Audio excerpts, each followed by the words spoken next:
Happy Friday po sa lahat ng minamahal kong manonood, taga-subaybay, mga followers, saan mong panig ng mundo kayo naroon, mga idol.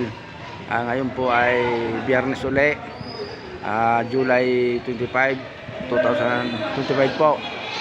Ay kasalukuyan po ako, narito uli ako dito sa Padre Garcia, Batangas, dito po sa pambansang pamilihan ng mga buhay na hayop.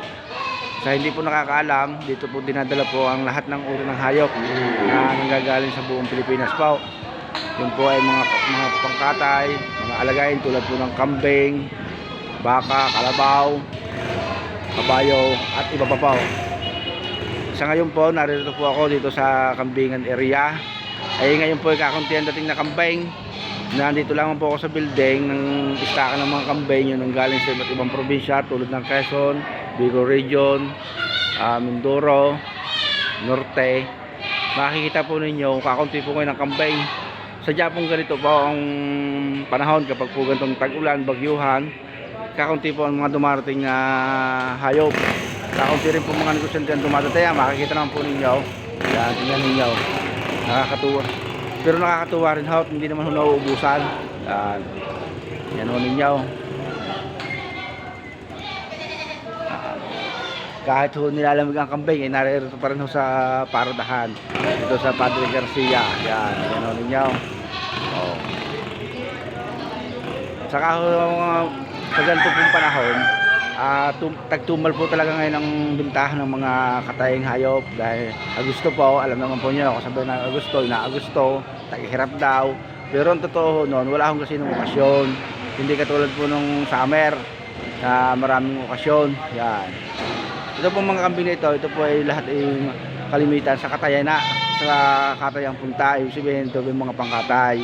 Mamaya po natin pupuntahan yung mga bilihan ng mga alagang kambing dahil po naulan.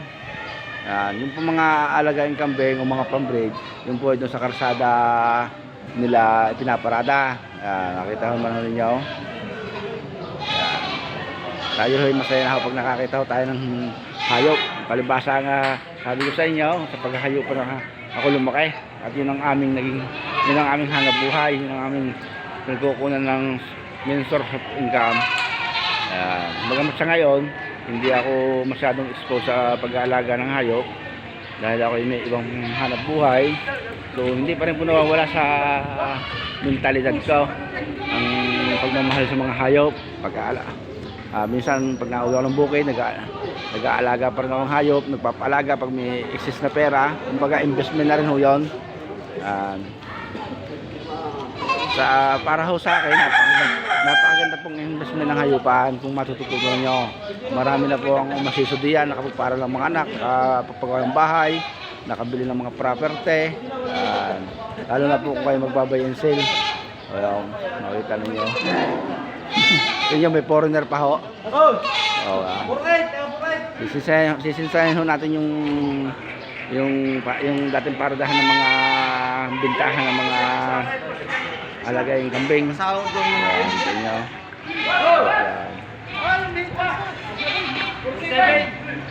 Nakikita ho ninyo. Talaga hong kaunti ang kambing ngayon.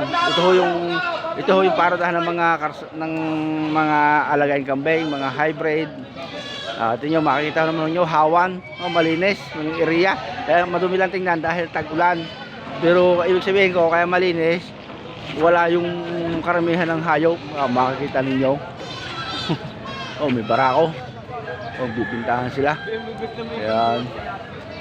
Tingnan ninyo. Kakunti ho talaga ngayon ang kambay.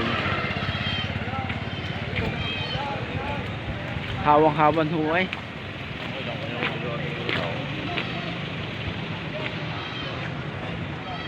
Sige mga minamahal kong taga-subaybay.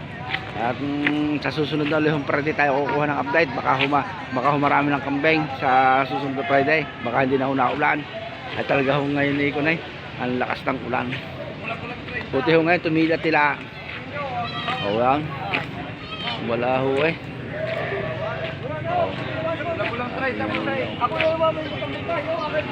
Yan. Sige ha, mga kasama. Bye-bye. God bless po. Nawa po natin pagpalain ng ating mahal na Panginoon Diyos. Yan. Thank you po. Yan. Nakita nyo yung kabo na kambingan. Talaga humhawan. Sige, God bless mga kasama.